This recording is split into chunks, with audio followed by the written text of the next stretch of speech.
Bem-vindos ao Ratos de Chifre, seu podcast de Warhammer sem nenhum compromisso com a veracidade, credibilidade ou acurácia das informações aqui expostas. Porque se nem a empresa dona do jogo se importa, eu é que não vou me importar. Eu me chamo Arthur e passei mais tempo lendo sobre a lore de Warhammer do que eu me orgulho em admitir. Comigo estão Yuri, nosso fiel editor, Nádia, nossa fiel escritora criativa. Digam oi, ratos! Opa! Olá! É, só para contar um pouco aqui a história dos ratos, tudo isso começou com um grupo de amigos, poucos neurônios e um canal da Twitch chamado Ratos de Ring, que a gente se juntava para assistir o Luta Livre e falar bobagem. O canal se foi, os amigos ficaram, e no fim o verdadeiro ringue são os amigos que fizemos ao longo do caminho. E o nome desse podcast é por isso e por um outro motivo que eu não quero spoiler para quem não sabe. Meus queridos ratinhos. É uma ferramenta surpresa que usaremos mais tarde. Medo. Nádia, Yuri, alguma dúvida?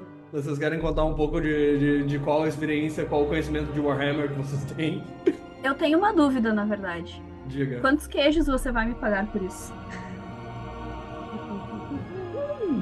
Assim, depende. Qual tipo de queijo? Vai ser um Gouda, um Gorgonzola? A gente aceita um gorgonzola. Tá, já é a gente vai negociar uma roda de queijo. And maybe some warpstone. Yes. Mas, vamos por partes. Ok, Yuri, alguma dúvida? Por enquanto nenhuma, e sobre o conhecimento de Warhammer, eu só peguei coisas por tabela. Então, Perfeito. vai ser divertido. O meu conhecimento, no caso, é nulo. Perfeito, é pra isso que a gente tá aqui. Vai ser divertido, vocês vão amar. Ou não. Cara, vocês pegaram o hiperfoco do neurodivergente e deixaram aí fazer um podcast sobre, assim, ó. Eu não posso prometer nada, está fora das minhas mãos. Lá se vão 4 horas de conversa pro editor. Lá se vão 4 horas de conversa pro editor. Mas, vamos dar início aos trabalhos. Começando pelo começo, respondendo perguntas importantíssimas, como: o que caralhos é um Warhammer? Por que existem 40 mil deles? Onde fica o Velho Mundo? Quem é Sigmar e por que ele tem uma era inteira só pra ele? Mãe, eu também quero uma pra mim. Bom. Pera, existem 40 mil deles? Então, vamos por partes, contextualizando, ok? Warhammer surge nos anos 80, dentro de uma pequena companhia que vendia jogos de tabuleiro e miniaturas de RPG. Ou seja, como toda a mídia fantasiosa dos anos 80, surgiu no porão da mãe de alguém com a intenção de vender bonequinho pra nerdola. Começamos bem. A ideia era vender miniaturas para que os jogadores montassem exércitos e fizessem batalhas de larga escala com essas miniaturas. Tipo, a proposta era para ser uma contrapartida do D&D, que eram batalhas de menor escala, com grupos pequenos. Não, Warhammer era tipo guerras colossais, infinitas quantidades de miniaturas se batendo. Isso é uma coisa que a gente não tinha tanto aqui, no Brasil no caso, né? Mas lá fora era muito forte, que eram os jogos de guerra, que era justamente isso de tu juntar miniaturas e fazer encenações de batalhas. Que daí, com a versão menor surgiu o D&D, daí depois o pessoal do Warhammer disse, não, vamos fazer isso aqui com Blackjack Prostitutas, fazendo um troço maior ainda.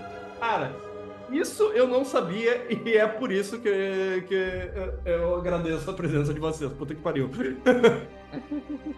Ok, mas e as batalhas eram pra se contar histórias, porque originalmente, na verdade, até o que eu sei, que nem eu disse, eu não tenho compromisso nenhuma com a veracidade dessas informações.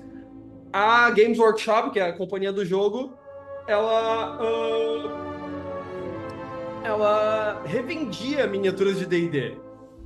Então, tudo que eles fizeram foi pegar um monte de miniatura que não tinha vendido, pintar tudo mais ou menos da mesma cor, como se fosse de um único exército, e vender como se fosse um pacote, tá ligado? E dizer, isso aí é o exército, sei lá, dos elfos. E daí começa a putaria. Agora vem a parte complicada. Uma das. Ok? A Nádia estava perguntando sobre como existem 40 mil Warhammers. Bom, Warhammer, ele se dividiu em 2 settings, ambientações diferentes. Começou com Warhammer Fantasy, que é, tipo assim, altamente inspirado, entre muitas aspas, em Tolkien e obras de fantasia medieval, e outras culturas, inclusive do nosso mundo. E daí, depois disso, surgiu o Warhammer 40K, que tem esse nome porque ele se passa no 41º milênio depois de Cristo. Ah, faz sentido. Depois de Cristo é um detalhe interessante. Cara, Cristo é canônico no universo de Warhammer 40K e... Sei lá, faço com essa informação que vocês quiserem. Ligado? Eu acho muito bom essa balança, assim, que a gente tem, né? De um lado é, tipo, Tolkien, do outro é Jesus Cristo. Jesus Cristo, mais 41 milênios. Enfim. E a ideia era que esse fosse, tipo, o ambiente de ficção científica equivalente ao Warhammer Fantasy. Não deu muito certo, tanto que, tipo, ao longo dos anos eles foram tirando algumas raças que tem no Fantasy, mas que não deram certo na ficção científica, no 40K. Mas isso é outra história, ok? Dando só um panorama geral do que é o 40K, que é o setting de ficção científica, absurdo e surrealista, entre muitas aspas novamente, onde a humanidade se expandiu pela galáxia inteira, ao mesmo tempo em que ela regrediu a uma forma de governo clerical teocrático baseada no culto do Deus Imperador. Perseguição religiosa, linchamentos, trabalho forçado, expurgo de mutantes. E é só um bom dia, uma segunda-feira na galáxia do 41º milênio. O 40º milênio, sei lá. Então a gente tá, tipo, misturando Star Wars com religião agora. Sim. Eu acho que talvez seja mais pra Duna. Cara, que então... é pesadona pra caralho. Então, sabe como eu falei que se inspirou em muitas aspas em Tolkien, o Warhammer Fantasy? Se inspirou em muitas aspas em Duna, o 40K. Tanto que, né, Deus Imperador... Sim. Que, coincidentemente, também tem o poder de ver o futuro. Então, sei lá. Verdade, tem esse rolê, né, de ver o futuro. Tem. Enfim. Inspirado. Com muitas aspas. E agora vocês me perguntam, por que tem tanta confusão entre os dois settings? Por que tem gente assim que às vezes olha para um e para o outro e não sabe diferenciar? Porque a Games Workshop, na sua infinita sabedoria, decidiu que a principal facção antagônica dos dois universos ia ser a mesma. Os deuses do caos e a dimensão imaterial do caos são os vilões antagonistas em ambos os cenários, com os mesmos poderes e atributos e personalidades. E em determinado ponto da história, inclusive, era insinuado que o planeta de Warhammer Fantasy existe em algum lugar da galáxia de Warhammer 40K. E aí a Games Workshop percebeu que isso era uma ideia completamente imbecil e retconou tudo. Enfim. E fiquem atentos. Foi uma nota de tradução póstuma. Enfim. E assim, e fiquem atentos porque retcon é bom dia com a Games Workshop. A ideia do planeta existir no mesmo sistema não é ruim. Por exemplo, a gente tem um outro sistema de RPG que trabalha com isso, que é o Pathfinder, que existe o Space Finder, que se passa no espaço, mas é o mesmo universo de Pathfinder. Funciona porque foi feito com cuidado. Mas quando tu tá fazendo meio que a bublé das ideias e não dá muito certo. Até porque, tipo, usando minha cartada de tenho um diploma em escrita criativa, Tipo, a gente aprende na faculdade que uma das coisas mais difíceis e que demanda mais tempo na construção de um livro, de uma narrativa, de uma história, assim, é justamente o setting, né? Então, mesmo para uma história simples, isso já é importante, imagina para algo complexo que nem um RPG. Uhum. E assim, cuidado não é exatamente o forte da Games Workshop. Ah, que nem eu falei, cara, se nem a companhia se importa, eu que não vou me importar. Argumentos. Meu, ok. Dito isso, a gente finalmente pode começar a falar da lore de Warhammer Fantasy. E pro caralho com Age of Sigmar, ok?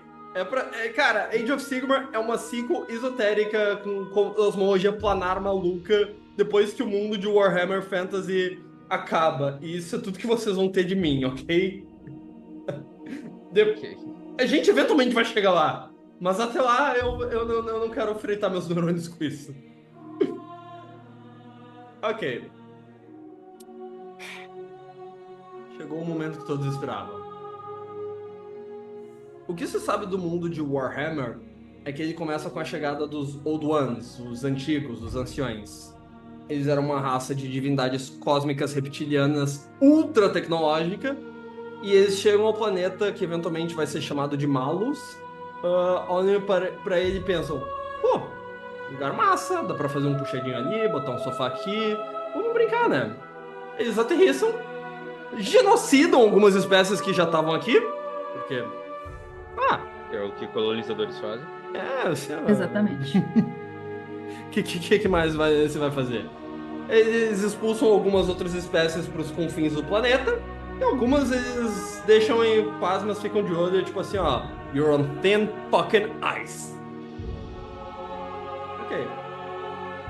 E eles também criam todas as principais raças do cenário. Homens lagartos, elfos, anões, humanos, ogros, halflings, tudo bebê de proveta deles. E Então é tipo um rolê meio. Eram os deuses astronautas, então. isso, total essa vibe. Deuses astronautas. Pô, delícia de. Nossa. Assim, ó. Ainda misturando com mito de Cthulhu, Old Ones, tá ligado? Criaturas cósmicas incompreensíveis, reptilianas, com um conhecimento muito além do que jamais iremos entender. Enfim, já tem meio cuspido escarrado de muita outra coisa. Mas vamos lá. Sim. E daí eles criam uma coisinha. Duas, na verdade. Os portais polares. É aqui que a porca começa a torcer o rabo. Um dos principais motivos dos Old Ones terem se interessado pelo planeta foi a presença de dois pontos de conexão com uma dimensão paralela, cada um localizado nos polos do planeta. Algum de vocês dois quer tentar adivinhar qual é a dimensão?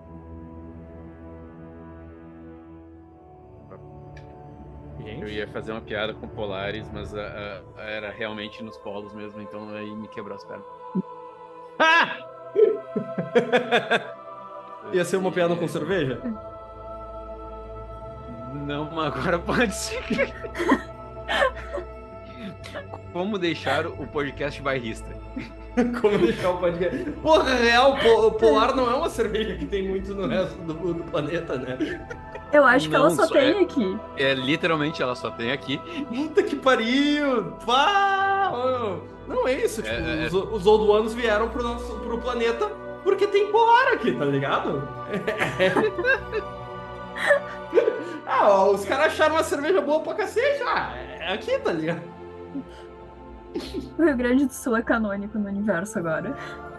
Tu quer uma notícia? Não. Sabe um dos motivos que não funcionou muito bem o Warhammer Fantasy e o Warhammer 40k serem no mesmo universo?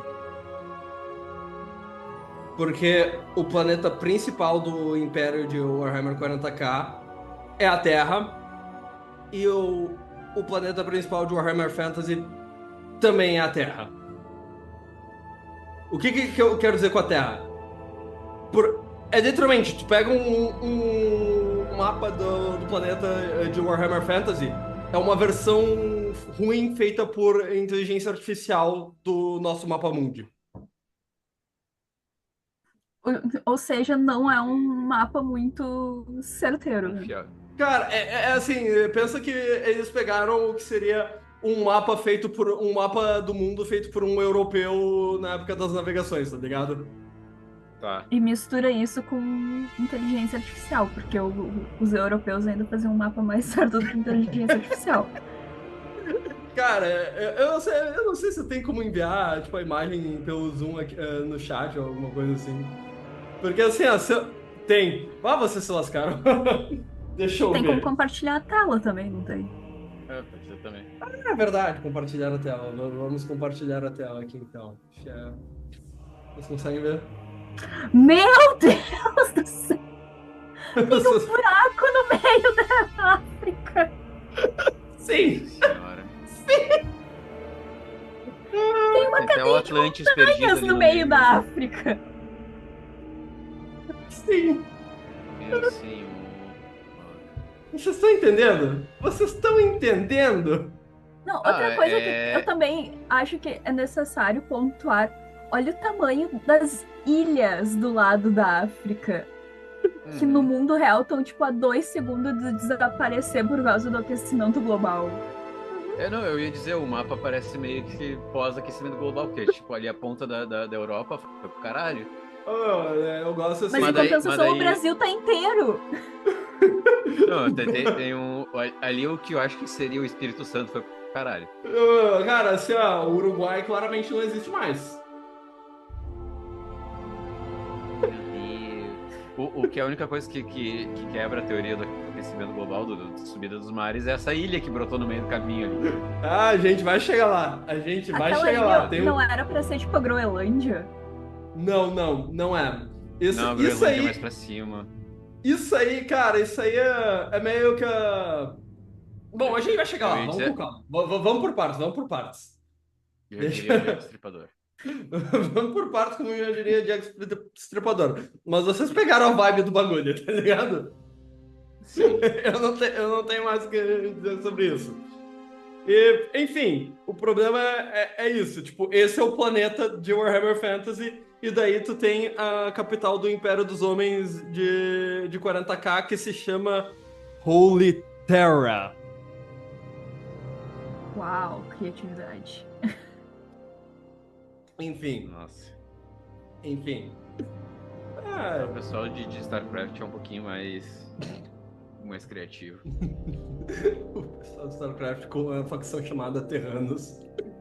É. Mas vamos lá.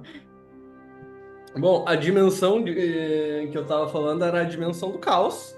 Ou o éter, ou o reino do caos, ou o plano imaterial. Em Warhammer 40k vai ser conhecido como The Warp, mas em Warhammer Fantasy é conhecido como Realm of Chaos, o reino do caos. É a dimensão que é fonte de quase toda a magia no planeta. E é também um lugar onde se concentram os sonhos, pensamentos, conceitos abstratos, o consciente coletivo do mundo de Warhammer. Basicamente, se pessoas o suficiente acreditarem e sentirem algo, esse algo coalesce e se torna uma entidade dentro do reino do caos. Ok. Vocês conseguem ver para onde isso está levando? Sim. Eu acho que sim. Ok. Vamos lá. Eles constroem esses portais, porque eles começam a usar essa energia mágica como fonte para usar nos projetos deles, como energia para a tecnologia deles. O mundo vai bem, a sociedade e as civilizações sobrevivem, prosperam, especialmente dos elfos nessa época, porque o Warhammer nem sequer tenta fingir que não é Senhor dos Anéis cuspido e escarrado. Uau! E daí começam os problemas. Ok. Pensa que antes dos Old Ones chegarem, era tipo, criaturas eram feras, não tinha muitas criaturas conscientes ou tipo, com emoções muito complexas e coisas do tipo. Eram feras. E daí, de repente, tem todos esses seres conscientes com muitas emoções e pensamentos. Milhares, milhões, bilhões! nem todas essas emoções e pensamentos são bons. Da raiva, do ódio, da violência, da batalha, surge Korn, deus do sangue, lorde da fúria e tomador de caveiras, sentado no seu trono em sua citadela de bronze. Sangue para o deus do sangue, caveiras para o trono de caveira. Das doenças, da peste, da podridão, do desespero, da apatia e da inércia, surge Nurgle, o vovô Nurgle, o pai das pestes, lorde das moscas, feliz em espalhar seus presentes para todos seus queridos netinhos, com quem ele trata com todo amor e carinho. E todos aqueles que quiserem fazer parte desta grande família são sempre bem recebidos no seu jardim, com canções alegres e muito pus. Que delícia, né, gurizada? Apetitoso. Ótimo para se ouvir perto da refeição. Eu devia ter avisado pra não comerem durante essa parte. Mas, enfim, das mentiras, da trapaça, das maquinações, da magia, da busca insaciável por segredos e conhecimento, da mudança e da incerteza, surge Sinch, o arquiteto do destino, o trocador de caminhos, o grande conspirador, um ser inconstante e amorfo, mudando de aspecto com a mesma frequência que o destino e suas mentiras mudam. No seu cristalino forte e impossível, ele passa os seus dias manipulando e planejando sobre uma camada infindável de conspirações. Por último, e há aqueles que digam que é o mais perigoso dos poderes ruinosos, do prazer, da luxúria, das sensações, do hedonismo, do excesso e da busca pela perfeição. Surge Slaanesh, o príncipe obscuro, o mestre do excesso em todas as coisas, aquela que tem sede, uma divindade de gênero fluido e sexualidade absoluta, que não admite que nenhuma das sensações ou prazeres possíveis de escape. Todas as drogas, todos os sons, todas as cores, todas as carícias, nada está fora do alcance do Lorde do Excesso. E de dentro do seu palácio do prazer, ele observa e admira os esforços e absurdos a que todos aqueles em busca de prazer e perfeição se submetem. E aí, tá bom pra vocês? Então, por causa da abertura dos portais, os deuses se vazaram pro mundo real. Real, entre aspas. Então, é tipo Percy Jackson, só que versão um pouco menos grega. Versão nojenta. Versão nojenta. Bom, é mais ou menos por aí. Né? Tipo, todas as criaturas conscientes do mundo, tipo, todas as raças que tipo, começaram a criar civilizações, tipo, os pensamentos e as emoções mais complexas delas, elas começaram a ter o impacto dentro do Reino do Caos. Elas começaram a surgir dentro do Reino do Caos e elas coalesceram nessas entidades. E vocês devem ter percebido que essas entidades não são muito legais, né? Nem um pouquinho. Resumindo, dentro do Reino do Caos surge essa turminha do barulho que vai aprontar altas confusões na sua sessão da tarde. Ok, eles surgem. Tá, mas e daí? Ok? Ok. Pensa que os portões polares, eles são como um registro d'água, certo? Tu abre e fecha o registro de acordo com a quantidade de água que tu quer. Ou com o quanto tu quer ou não quer água. Quando surge essa galera, vem muita água. E o registro estourou. Foi assim que surgiu o buraco no meio da África, naquele mapa. Não, calma, vamos com calma. Lembra que o registro tá nos polos. E, assim, eu não vou fazer piadas com casa inundada, porque, como já pré-estabelecido, nós somos gaúchos. Nada de gracinha com inundação por enquanto. Faz pouco tempo, vamos esperar um pouquinho. Too soon. Too soon. Ok? Ok. os portões colapsam, toda aquela magia vem como para dentro do planeta e se dá o que é conhecido como o Grande Cataclisma ou a Primeira Grande Guerra contra o Caos. Exércitos intermináveis de daimons, demônios, mortais corrompidos e mutantes começam a atacar todas as civilizações criadas pelos Old Ones. Oi? Não, desculpa, a Siri quis fazer um comentário aqui. Ah, tá. Tudo bem. Oi, Siri. Mas já foi. Ok. E... enfim, as forças do caos atacam todas as civilizações ao mesmo tempo e destroem grande parte do que um dia foi o mundo que os Old Ones construíram. E eles só são parados com muito custo. Ok.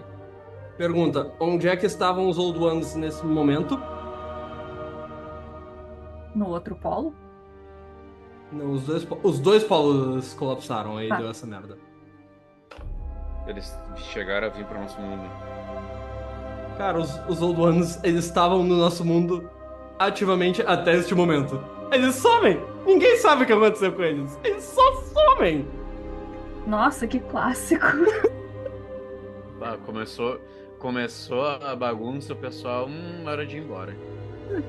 Bah, ô, meu, eles meteram o atestado e não apareceram mais, tá ligado? Não, o pior é que, tipo, eu não vou lembrar nomes específicos, mas eu conheço pelo menos 3 histórias em que isso acontece. Tipo, quando as pessoas mais precisam de um deus, de alguma coisa assim, o deus some e é por isso que a história acontece. Oi, Avatar. Quando o mundo mais precisava dele, ele sumiu. E então a Nação do Fogo atacou, desculpa. É bem Precisava essa. ser feito. Ok. Meu. Cara, e coitados dos Homens Lagarto. Porque o que acontece? Tipo, os Homens Lagarto, eles eram os serventes principais dos Old Ones. Tipo, eles eram uma raça Homens Lagarto reptilianos, tipo, com grande inspiração na cultura azteca e maia. E tudo que eles têm agora dos Old Ones é tipo um monte de placa de ouro espalhada por aí com instruções pra eles. E daí a vida deles é caçar essas placas. Pergunta: Oi. quantas teorias da conspiração existem em volta dos reptilianos? O suficiente pra ter uma civilização inteira no mundo de Warhammer. Então continua sendo canônico que reptilianos são teoria da conspiração. Cara, sim. Porque tu quer saber... Ótimo que temos isso em comum. Cara, tu quer saber melhor a parte? Boa parte, tipo, das pessoas, dos seres humanos, nunca viram um homem lagarto na vida. Então... Ótimo! Essa vibe. Eles estão entre nós. Eles estão entre nós. Bom, enfim, os Old Ones foram comprar cigarro e não voltaram mais. Enquanto isso, Cabaré pegava fogo, né? Os Homens Lagartos, eles ficaram sitiados nas suas cidades-templos, nas suas inúmeras pirâmides sagradas. Os anões se esconderam debaixo da terra. Os humanos se fuderam. Padrão. Os humanos... Sim. Padrão, Eu vou chorar. E os Halflings e os Ogros, eu não faço ideia. Sei lá, saíram pra comer um lanche dentro na esquina, porque é isso que eles fazem. E daí Onde os ratos entram nisso? Cara... Bah! Tu vai ver. Bom, e daí sobrou pros elfos essa merda desse abacate podre. Ok. Os elfos tinham seus muitos reinos na ilha circular de Ulthuan. Lembra quando tu me perguntou sobre aquela ilha no meio do oceano que não era pra estar lá? Ok. É aquela ilha. Aquele círculozinho é a ilha dos elfos. que, assim, se eu não me engano, tem meio que uma inspiração na lenda de Avalon. Meio que Eu ia dizer, ela tá no lugar que seria Atlantis, Avalon. Insira aqui a ilha mítica que afundou e ninguém sabe o que aconteceu. Pô, então, tu quer uma... Bom, não vou dar esse spoiler, mas sim Vai lá, Foda-se, a ilha tá afundando. Canonicamente, a porra da ilha afunda. Foda-se. Altas inspirações presentes. Eu Insira falei. aqui o meme do Capitão América do Eu Entendi Essa Referência. Eu falei, assim, inspirações entre muitas aspas. Só, os caras surfam na linha do plágio da inspiração, é muito bom. Não, a linha tênue, Eles estão né? testando, né? Eles estão testando. Não. Pera, essa eu vou contar, assim, ó, Yuri, tu que se foda editando todas as besteiras que eu tô falando aqui. Cara, tem tu tem Khazad-dûm em Senhor dos Anéis, certo? O forte anão perdido. E tu tem um forte anão perdido em Warhammer chamado Carak-dûm. Ah, mas daí tu tá de sacanagem com a minha cara. Não tô, irmão, não tô. Baú, isso é muito o copia, mas não faz igual. Os caras estão literalmente testando ali os limites da lei de direitos autorais, né? Sim. É lindo, é lindo. Caralho, mano. Não. Bah. Enfim, bem-vindos ao meu mundo. Enfim. Continuando. Os elfos, eles eram os mais aptos com o uso de magia de todas as outras raças, com talvez a exceção do sacerdote Slam dos Homens Lagarto. Enfim, mas isso é outra história para outro episódio. Existia uma civilização incrivelmente próspera e poderosa. Mas tudo mudou quando a Nação do Fogo... Não, perdão. Quando as Forças do Caos atacaram. Veja bem. Qual é o rolê das Forças do Caos? Por que eles são um problema tão grande fora deles serem, tipo, mágicos e extremamente poderosos? É que a maior parte das forças deles são compostas por Daimons. Daimons são, tipo, os demônios. Eles são os serventes imortais e materiais dos deuses do caos, criados por eles mesmos pra ir onde eles não podem.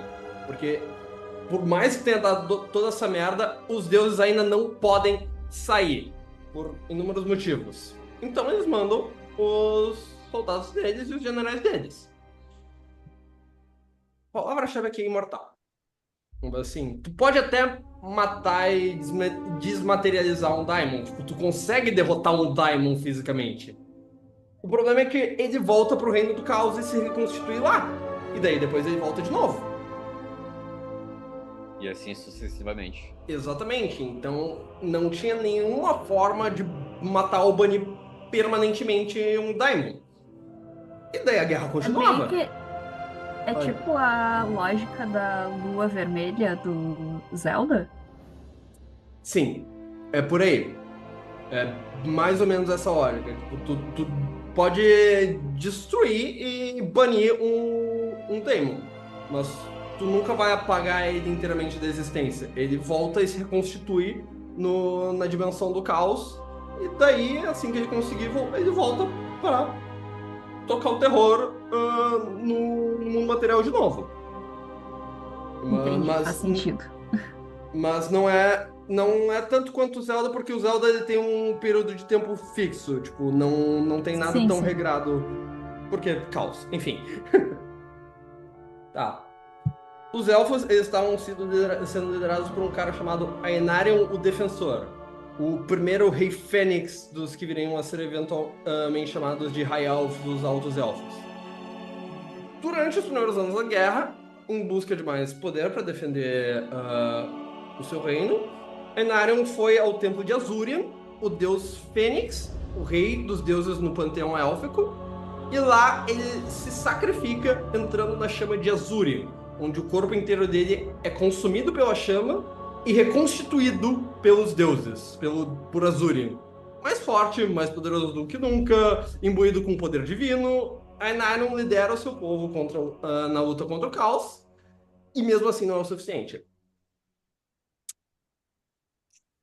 E pior ainda, morre a esposa dele, a Ever Queen, ou Rainha Perpétua, a Stariel. E supostamente morrem os 2 filhos dele. Supostamente. Supostamente, eles não morreram, mas isso é uma outra história. Mas ele nunca descobre que os filhos dele não estão mortos. Até então. Pau no cu dele. Assim, ó. Sofre eternamente.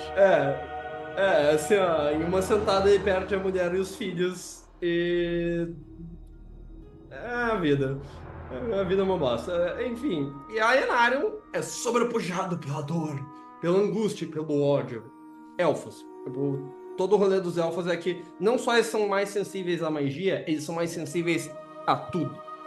Todas as emoções, todas as sensações, tudo. Tudo que um ser humano sente, um elfo sente vezes 10. O que é um problema para as almas deles, considerando que isso é o tipo de coisa que Slanesh gosta. Mas, outra história. Ok. No luto dele, ele vai para um lugar.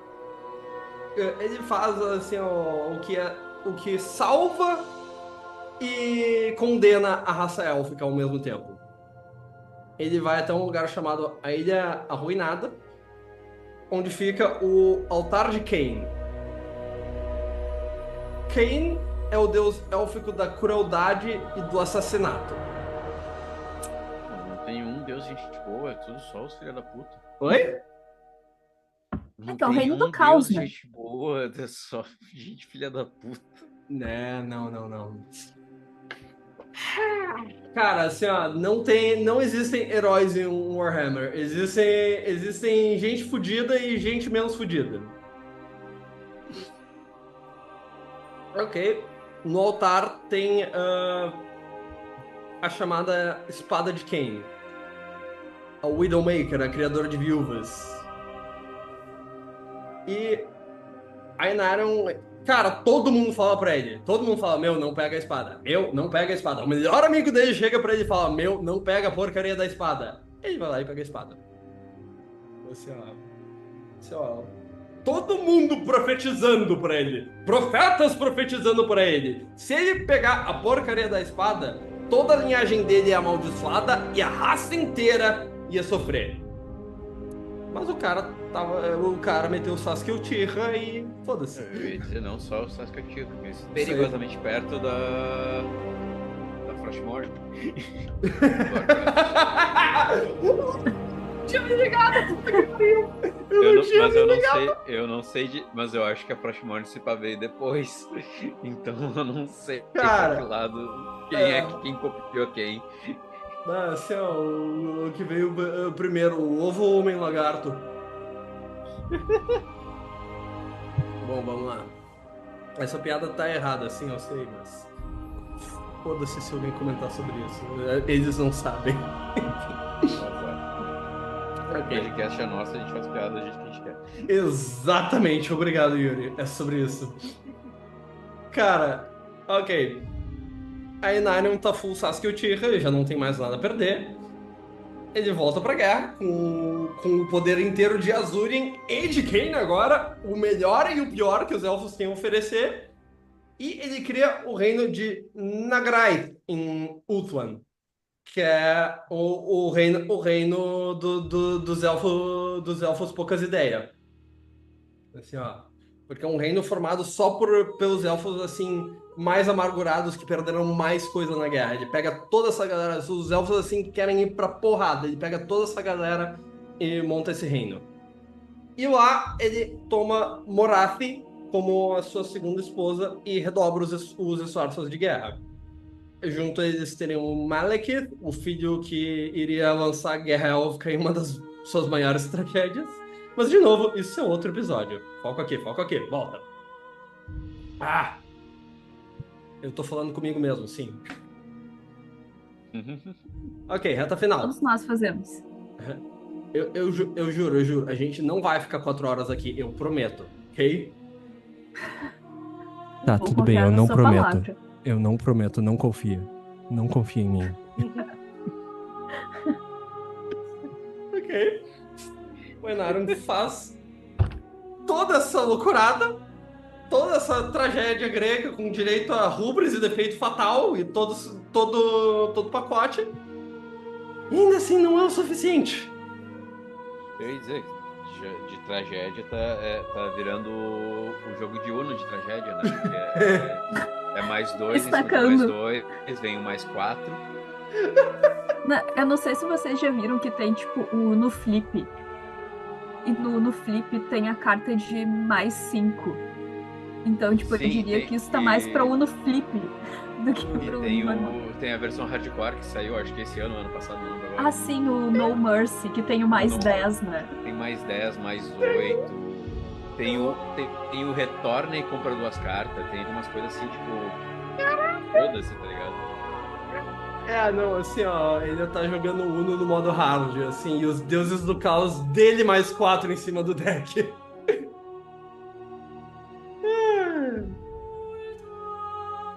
Mas, Enfim, pra sorte dele, ele não tá sozinho.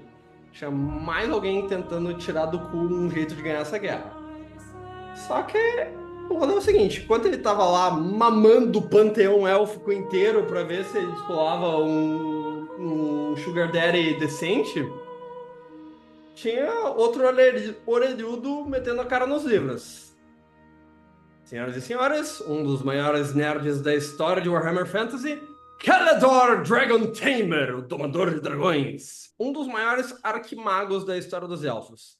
Porque enquanto o Enário estava dando volta por aí que nem uma barata tonta, tentando conter todos os avanços do Exército do Caos, o Kalador ele estava procurando a origem de toda essa energia e magia e tentando entender como funciona ela. Porque, cara, quem entendia toda essa porcaria eram ou os Homens Lagarto ou os Old Ones. Tipo, os elfos, eles usavam magia meio que é o natural, eles não tinham o estudo e entendimento daquilo. E ele é o primeiro cara que tá, não, vamos ver qual é que é dessa merda. Então, ele descobre que os Daimons, eles só conseguem existir dentro da nossa dimensão, dentro do plano material, se houver uma alta saturação de magia no ambiente. Caso contrário, eles só não conseguem voltar do reino do caos quando eles são banidos.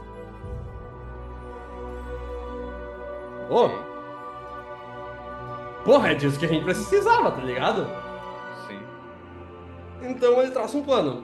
Usando as antigas Waystones, ou Pedras de Passagem, que são tipo menires rúnicos enormes que estão pelo planeta inteiro, eles conseguem canalizar toda essa magia e ele cria um ritual que, se der certo, ia drenar toda a magia em excesso que vinha dos portões polares. Ok, lembra do registro estourado? Ele basicamente tentou criar um ralo gigante no centro de Ulthuan, numa ilha artificial chamada a Ilha dos Mortos. Ok. Acho que eu entendi por que a ilha tá afundando agora. Meu amigo, fica pior. Vocês lembram do mapa? Lembram que Ulthuan é um círculo, certo? Sim. Uhum. É meio que um anel de uma ilha, e no centro tem uma outra ilha no meio. Aquela ilha é a Ilha dos Mortos. Cara, essa ilha é literalmente só um monte de Waystone amontoada pro ritual. É literalmente só um monte de canalizador de magia amontoado até virar uma ilha. É por isso que tá afundando. Os caras montaram uma montanha artificial numa ilha, tá ligado? Aham, Cara, e daí, o que o Kalador faz? Tipo, ele pega todos os melhores magos que ele conseguiu, tipo, todos os aprendizes, todos os apóstolos, todos... Ele pega e junta a turma toda. Assim, ó, junta a turma toda, põe no Uno com com a escada em cima e toca pra ir lá bater nos contra, ok? Só que quando eles começam o ritual, todos os demons, que são essencialmente feitos de magia e energia do caos, imediatamente entendem que, deu merda, deu ruim, gurizada. Então, assim, todos eles se juntam pra ir pra lá. Porque o que acontece? Tipo, boa parte das incursões do caos, eles são de deuses específicos. Porque os deuses do caos, aqueles 4 que eu mencionei, eles não são amigos, eles não são aliados. Cada um quer dominar o outro, cada um quer vencer o outro. Então os exércitos deles também não são aliados. Aqui eles se aliaram. Essa foi a merda. Assim, ó, veio todos os exércitos em direção à Ilha dos Mortos. E a boa notícia é que o Ainarion foi lá pra segurar a barra. O Ainarion e o Calador, eles não se davam muito bem desde que o Ainarion meio que, assim... Lembra que eu falei que um profeta falou pra ele que ia dar merda se ele pegasse a espada? Esse profeta era o Calador. E daí, quando o Ainarion... Oi? Não, eu só disse, tipo, que ótimo. Então, e daí quando o Ainarion só cagou pra ele, meio que o Calador não curtiu. O Calador ficou assim, ó... Vou lembrar disso. Telltale Games total. Calador irá lembrar disso. Borboletinha aparecendo no canto da tela. Aham. Exatamente. Pegar a espada, não pegar a espada. Então, assim, tipo, meio que ele chegou em cima da hora porque ele ficou tipo, pô, cara é meu brother. Tá bom. E isso teve um custo. O ritual só deu meio certo. Ele foi parcialmente um sucesso. Alguns Daimons conseguiram quebrar a linha de defesa e matar alguns dos magos que estavam entoando o ritual, e logo começou a faltar poder suficiente para o ritual ficar completo. O único jeito que o Calador conseguiu para resolver isso foi ele literalmente para o tempo da ilha. Os magos que estavam entoando o ritual, ele literalmente recupera a alma desses magos que morreram para manter eles entoando o ritual, e daí ele para o tempo na ilha inteira. E agora surge um vórtex de magia, mesmo que em potência diminuída. Ele reduz a concentração de magia e os Daimons começam a seguir. Eles são absorvidos pelo vórtex, voltam pro reino do caos, e agora tu tem uma bolha de tempo onde o Calador Dragon Tamer e os seus magos meio mortos, meio vivos ficam até o fim dos tempos entoando esse ritual para que o mundo não se acabe em demônios. O Ainarion, nessa batalha, ele é mortalmente ferido. Ele monta no seu também moribundo dragão Indrognir. Ele retorna à Ilha Arruinada e ele usa o último das forças dele para selar a espada de Kain de volta no altar. Esse é o cenário que começa o resto da história do mundo de Warhammer. Ele era muito importante para se entender especificamente como funciona o mundo de Warhammer, de onde veio tudo isso e como funcionam os deuses do caos e a magia, que obviamente faz parte integral de todas as interações dentro do mundo de Warhammer. O Vortex acaba com a influência direta do caos no mundo, mas os portões continuam abertos e a magia continua a fluir, assim como os sussurros e as promessas dos poderes ruinosos. Eles brincam e manipulam os mortais no que eles chamam de o grande jogo. Um dia, esses mesmos mortais irão destruir o mundo em nome do caos, contra o qual eles lutaram com todas as suas forças. Mas até lá, o mundo viverá e verá muitas lendas surgirem e desaparecerem. E aqui que vai acabando o nosso primeiro episódio de Ratos de Chipre. Espero que tenham gostado dessa nossa pequena introdução. Sim, eu omiti muitas partes da história, muitos personagens e acontecimentos, e isso tá me matando por dentro. Eu estou me segurando para não me manter aqui por 4 horas. É tudo estratégia de marketing para ter mais episódio. Exatamente. A gente E tem sim. que deixar a pontinha solta pra chamar mais rato pra essas coisas. Exatamente. E sim, ainda não explicou por que ratos de chifre, mas esse é o nosso segundo episódio. Ok. Yuri, Tá Nádia. vendo? Ele tem estratégia de marketing até pra chamar a gente pro próximo episódio. Exato. Né, tem que deixar o ganchinho ali, tem que deixar o Hulk pro próximo episódio. Continuando, próximo episódio. Yuri, Nádia, alguma dúvida, algum comentário, alguma adição? Por enquanto não.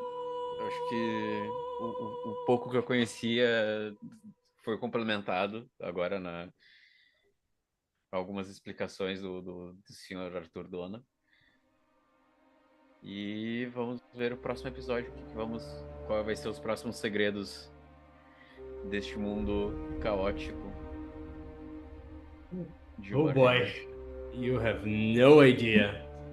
Nádia? Eu sou uma pessoa assim que eu adoro uma historinha, né? Não a troco de nada, eu me formei no que eu me formei. Então foi bem divertido ficar aqui ouvindo sobre histórias novas e universos literalmente caóticos. E estou ansiosa pelo próximo episódio para descobrir onde é que entra o chifre na história. Calma, a gente chega lá. E vai ter queijo.